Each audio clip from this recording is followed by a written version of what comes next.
ஹாய்ங்க. Wednesday morning இன்றைக்கி 5 மணி போலவே எந்திரிச்சாச்சுங்க.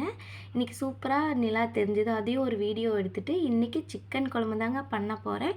அதுக்கு மல்லி, வரமிளகாய், மிளகு, ஜீரகம், சோம்பு, கிராம்பு, பட்டை இதெல்லாம் சேர்த்து வறுத்து எடுத்து வச்சுட்டு சின்ன வெங்காயத்தை எண்ணெய் ஊற்றி நல்லா வதக்கிட்டுக்கணும். அப்புறம் அத்தை இன்றைக்கி தண்ணி வந்துருச்சுன்னு அண்டாவில் தண்ணி பிடிச்சிட்டு வந்திருந்தாங்க. அவங்க பிடிச்சி வச்சுட்டு ஒரு சின்ன சைஸ் தக்காளிங்க, அதையும் நல்லா கட் பண்ணி அதையும் சேர்த்து நல்லா வதக்கி விட்டுறணும். நல்லா வதக்கினதும் தேங்காய் திருவி வச்சுருக்கேன். அப்புறம் சிக்கன் ஹஸ்பண்ட் இப்போ தான் எடுத்துகிட்டு வந்து கொடுத்துருந்தாங்க. அதுலேருந்து கவர்லேருந்து எடுத்தப்போ தான் மல்லி, கருவேப்பிலை, பச்சை மிளகாய் கொடுத்து விட்டுருந்தாங்க. அதையும் எடுத்து வச்சுட்டு பூண்டு, இஞ்சியும் சேர்த்து நல்லா வதக்கி விட்டுறணும். அப்புறம் கொஞ்சமாக மஞ்சத்தூள், அப்புறம் கொஞ்சம் பாத்திரம்லாம் இருந்ததுங்க, அதையும் தேய்ச்சி வச்சுட்டு கழுவியாச்சுங்க.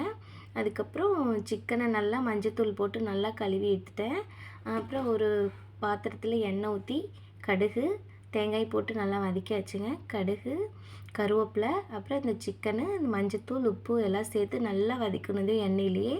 அப்புறம் நம்ம அரைச்சி வச்ச சாந்தையும் உள்ளே ஊற்றிடணுங்க. அது ஒரு கொதி 2 கொதி வந்ததும் சிக்கன் வெந்துடும். சிக்கன் சீக்கிரமாக வெந்துடும். அப்புறம் குழம்பு ரெடி ஆச்சுங்க. இந்த வீடியோ பிடிச்சிருந்துன்னா லைக் பண்ணுங்கள். மறக்காமல் சேனலை சப்ஸ்கிரைப் பண்ணுங்கள். பாய்.